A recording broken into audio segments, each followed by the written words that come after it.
আমার আন্টি দেখতে অনেক সুন্দর ছিল। তিনি সব সময় শাড়ি পরে থাকতেন, যা তাকে আরও সুন্দর করে তুলত। একটু স্বাস্থ্যবান হওয়ায় সব কিছুতেই তাকে অসাধারণ লাগত। কিন্তু জানি না কেন তিনি সব সময় বাড়ির বারান্দায় নাইট ড্রেস পরে বসে থাকতেন, যা এলাকার সবাইকে ভাবিয়ে তুলত। আমার নাম রাহুল।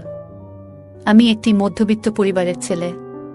আমরা শহরের এক ব্যস্ত এলাকায় বাস করতাম, যেখানে প্রতিবেশীদের জীবনযাত্রার খুঁটিনাটি প্রায় সবার জানা থাকত।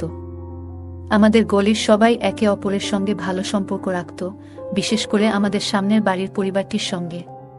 সেই বাড়ির একজন মহিলা, যিনি আমার মায়ের খুব ভালো বন্ধু ছিলেন, তাকে আমি ও আন্টি কি বলে ডাকতাম। একদিন আমি নিজের কাজ নিয়ে খুব ব্যস্ত ছিলাম। তখনই মনে হলো যেন কেউ আমাকে লক্ষ্য করছে। আমি পেছন ফিরে দেখি সামনের বাড়ির ৩৫ বছর বয়সী সেই মহিলা আমাকে তাকিয়ে দেখছেন। তার দৃষ্টি আমার মনে এক অদ্ভুত অনুভূতির সৃষ্টি করল, যা আগে কখনো হয়নি। আমি যখন নিজের কাজকর্ম নিয়ে ব্যস্ত থাকতাম, তখন প্রায় মনে হতো কেউ আমাকে দেখছে। আমি পেছন ফিরে দেখলে বুঝতে পারতাম সামনের বাড়ির আন্টি আমায় লক্ষ্য করছেন। এটা যেন প্রতিদিনের অভ্যাসে পরিণত হয়েছিল। যখনই আমি গ্যারাজে আমার বাইকের কাজ করতাম, তখনও তিনি আমার দিকে এক দৃষ্টিতে তাকিয়ে থাকতেন। একদিন তিনি আমার পাশ দিয়ে যাওয়ার সময় বললেন, তুমি তো কখনো আমাদের বাড়িতে আসো না, একদিন এসো, কিছু জিনিস তোমার সাহায্যে পরিষ্কার করতে হবে। তার কথা শুনে আমি বেশ অবাক হলাম, কারণ তার বলার ভঙ্গি আমার কাছে অদ্ভুত লাগল। তবে আমি বিষয়টি নিয়ে বেশি ভাবিনি, কারণ তাকে দেখার পর আমি মনে মনে তার কথা অনেক ভাবতাম। কয়েকদিন পর তার কথা মতো আমি তার বাড়িতে গেলাম। তিনি আমাকে বললেন, আজকের দুধটা খুবই ভালো, তুমি কি চা খাবে? দুধ চা বানিয়ে আনব। তার বলার ধরন আমাকে বেশ বিস্মিত করল। তিনি আমাকে নানা কথায় ব্যস্ত রাখলেন এবং প্রায় ১ ঘন্টা সময় কাটালাম সেখানে। তার হাতে রান্না করা চা অনেক সুন্দর লাগছিল আমার কাছে। পরে কোনোভাবে অজুহাত দিয়ে আমি বাড়ি ফিরে এলাম। বাড়ি ফিরে তার কথাগুলো নিয়ে ভাবতে লাগলাম। তিনি কেন এমনভাবে কথা বলছিলেন তা আমার কাছে পরিষ্কার ছিল না। আমি তাকে আন্টি বলে ডাকতাম, অথচ তার আচরণ ও কথাবার্তা আমাকে একদম ভিন্ন রকম লাগছিল। যদিও আমি বিষয়টি নিয়ে বেশি চিন্তা না করে এড়িয়ে গেলাম। সেদিন বিকেলে আমি গলিতে হাঁটছিলাম। হঠাৎ সামনের বাড়ির আন্টি আমাকে ডাকলেন এবং বললেন, তোমার একটু সাহায্য দরকার। তার কথায় সাড়া দিয়ে আমি তার সঙ্গে বাড়ির ভিতরে গেলাম।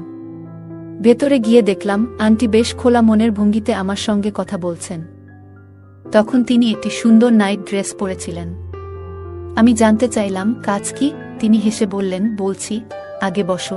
আমার মনে পড়ল আন্টির স্বামী বেশিরভাগ সময় বাড়ির বাইরে থাকেন, আর তিনি বেশিরভাগ সময় বাড়িতে একা থাকেন। সেদিন আন্টি একটি আধুনিক পোশাক পরেছিলেন এবং হাসিমুখে বললেন, চা খাবে? আমি না বললে তিনি বললেন, তাহলে দুধই খাও, দুধটা খুব তাজা।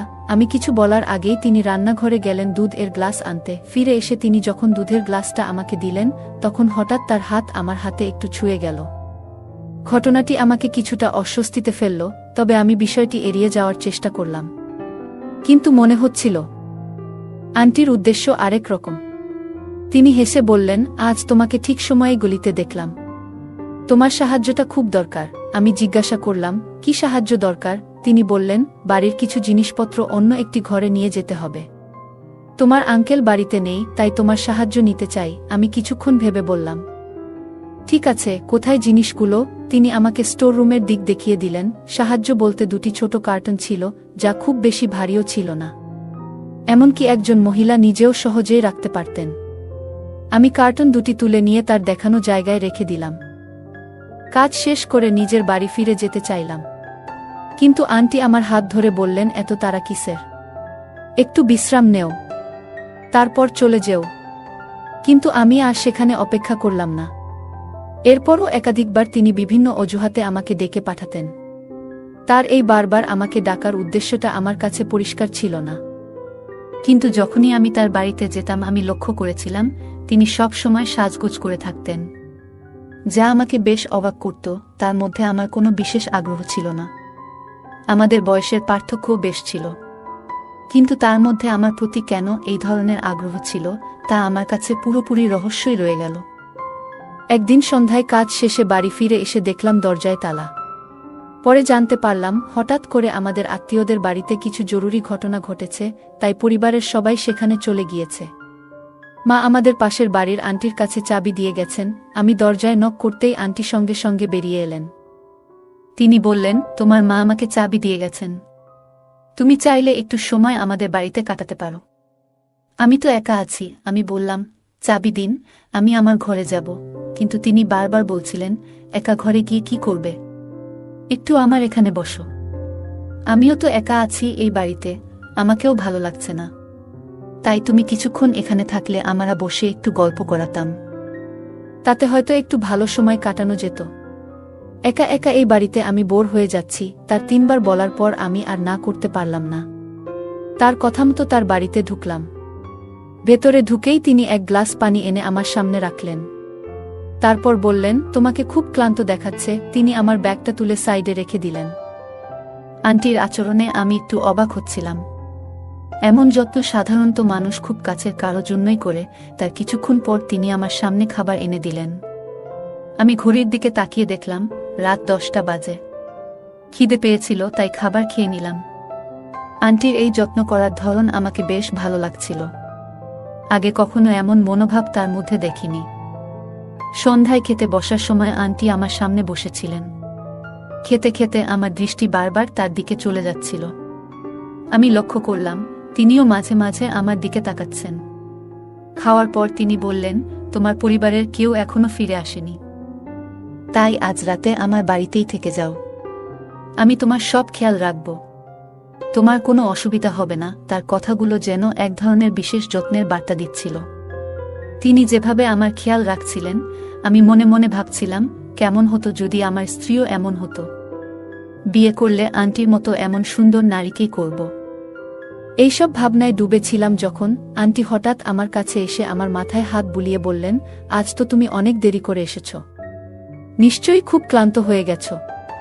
আমি তোমার মাথায় একটু মালিশ করে দিই। তার হাতের স্পর্শ আমাকে স্বস্তি দিচ্ছিল, কিন্তু আমার মনে নানা রকম চিন্তা ঘুরপাক খাচ্ছিল। আমার পরিবারের কেউ সেদিন ফিরে আসবে না বলেই মনে হচ্ছিল। আর আন্টি তার বাড়িতে একাই ছিলেন। প্রথমে আমার মনে হচ্ছিল এটা ঠিক নয়, এমন অবস্থায় থাকা উচিত কিনা তা নিয়ে আমি দ্বিধায় পড়ে গিয়েছিলাম। কিন্তু পরে ভাবলাম, আমাদের বাড়ি তো একেবারে কাছেই, রাতে এখানেই থাকি, সকালে তাড়াতাড়ি চলে যাব। আন্টি আমার মাথায় হাত বুলিয়ে দিচ্ছিলেন। আমি ভেবেছিলাম তিনি হয়তো আমাকে সাহায্য করতে চাচ্ছেন। তার ব্যবহারে মনে হলো তিনি আমাকে স্বস্তি দিতে চান। এরপর আমি এত ক্লান্ত হয়ে পড়েছিলাম যে ঘুম এসে গেল। আন্টি বললেন, তুমি আমার বেডরুমে গিয়ে ঘুমিয়ে নাও। আমি এতটাই ঘুমের ঘোরে ছিলাম যে কোনো প্রশ্ন না করে সোজা তার বেডরুমে গিয়ে ঘুমিয়ে পড়লাম। সকালে ঘুম থেকে উঠে আমি চমকে গেলাম। দেখলাম আন্টি একই ঘরে আমার কাছেই শুয়ে আছেন। এই পরিস্থিতি দেখে আমি দ্রুত তার থেকে দূরে সরে এলাম।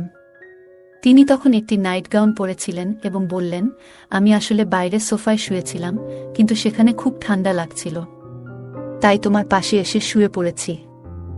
এই পুরো ঘটনা আমাকে বেশ অস্বস্তিতে ফেলে দিল। আমি বুঝতেই পারিনি গভীর ঘুমের কারণে কিভাবে তিনি আমার পাশে এসে শুয়ে পড়েছেন। আমি আরও দেখলাম আমার শার্ট তখন আমার গায়ে ছিল না। তাড়াতাড়ি শার্ট পরে আমি তার বাড়ি থেকে বেরিয়ে গেলাম। নিজের বাড়ির দরজা খুলে ভেতরে ঢুকে অনেকটাই স্বস্তি পেলাম। এর কিছুক্ষণ পর আমার পরিবারের সবাই ফিরে এলো। আমি তাদের জিজ্ঞেস করলাম তারা এত রাতে কোথায় ছিল। তারা তখন আমাকে পুরো বিষয়টি ব্যাখ্যা করল। পরের দিন সকালে আমার পরিবারের সদস্যরা ফিরে এসে জিজ্ঞেস করলেন, তুমি কি পাশের বাড়ির আন্টির কাছ থেকে চাবি নিয়ে এসেছ? আমি কোনো রকমে একটা অজুহাত দিলাম এবং তাদের বললাম না যে আমি গত রাত আন্টির বাড়িতেই কাটিয়েছি। এরপর থেকে আমি ভাবতে শুরু করলাম কিভাবে এতটা নির্লিপ্ত হয়ে আমি তার বাড়িতে ঘুমিয়ে পড়লাম।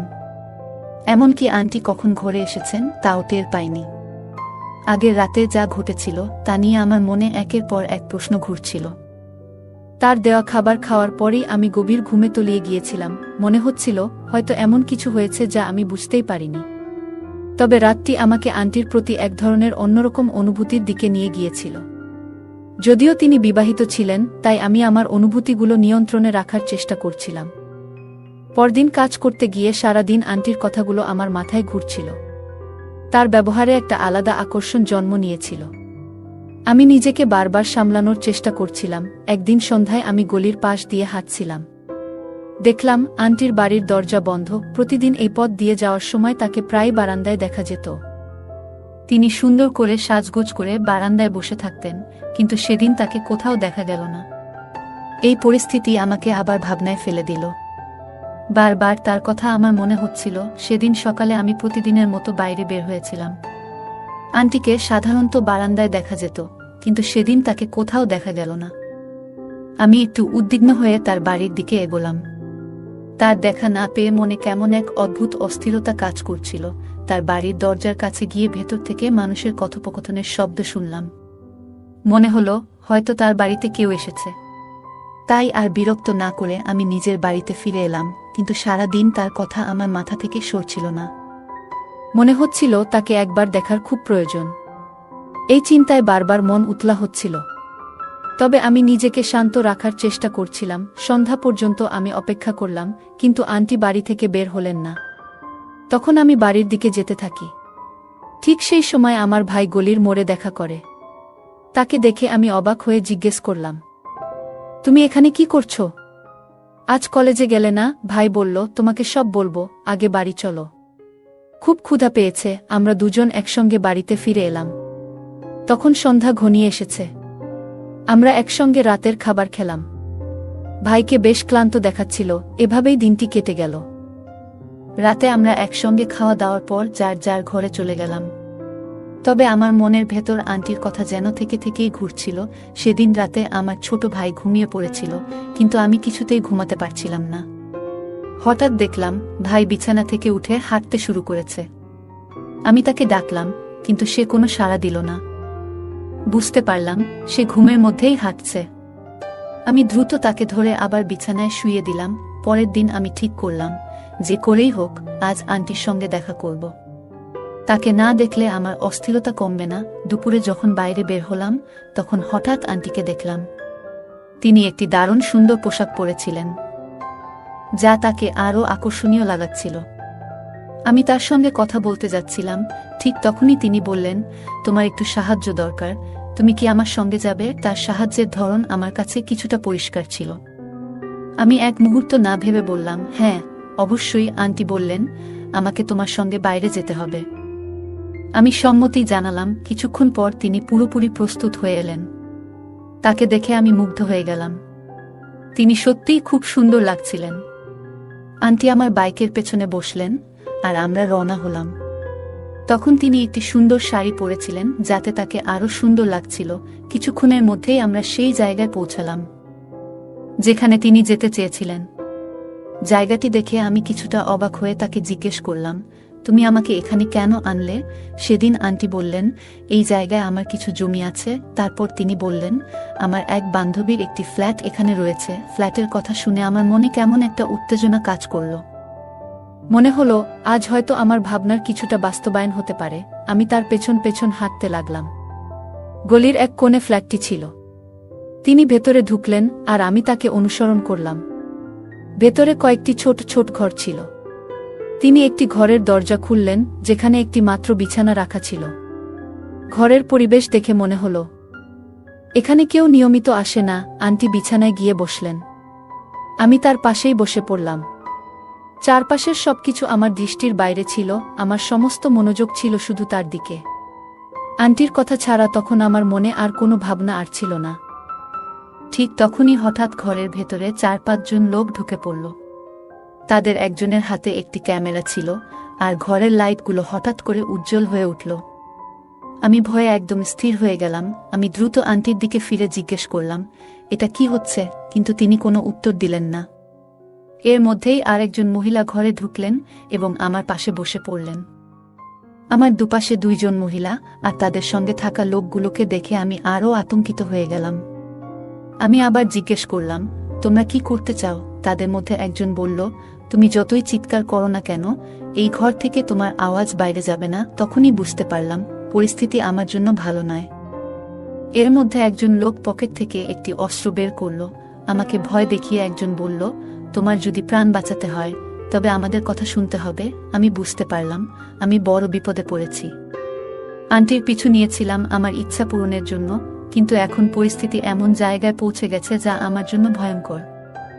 এরপর সেই দুই মহিলা আমার কাছে আসার চেষ্টা করল, আর ক্যামেরা হাতে থাকা ব্যক্তি আমাদের ভিডিও করতে লাগলো। তখনই বুঝলাম এটা একটা ফাঁদ। আমাকে ইচ্ছাকৃতভাবে বিপদে ফেলার চেষ্টা করা হচ্ছে। কিছুক্ষণের মধ্যেই দরজায় জোরে জোরে আওয়াজ হতে লাগলো। কেউ দরজা খুলছিল না, তাই বাইরে থেকে দরজা ভেঙে ফেলা হলো। পুলিশ ভেতরে ঢুকে পড়ল। তাদের দেখে আমার প্রাণে যেন প্রাণ ফিরে এলো। পুলিশের উপস্থিতিতে সবাই আতঙ্কিত হয়ে পড়ল। পুলিশ তাদের সবাইকে গ্রেপ্তার করল। পরে জানতে পারলাম এটি সম্ভব হয়েছে আমার ভাইয়ের জন্য। যখন আমি বাড়ি থেকে বেরিয়েছিলাম, তখন আমার ভাই আমাকে নজরে রেখেছিল। পরে সে আমাকে বলল, আমি অনেক দিন ধরে তোমার কার্যকলাপ লক্ষ্য করছিলাম।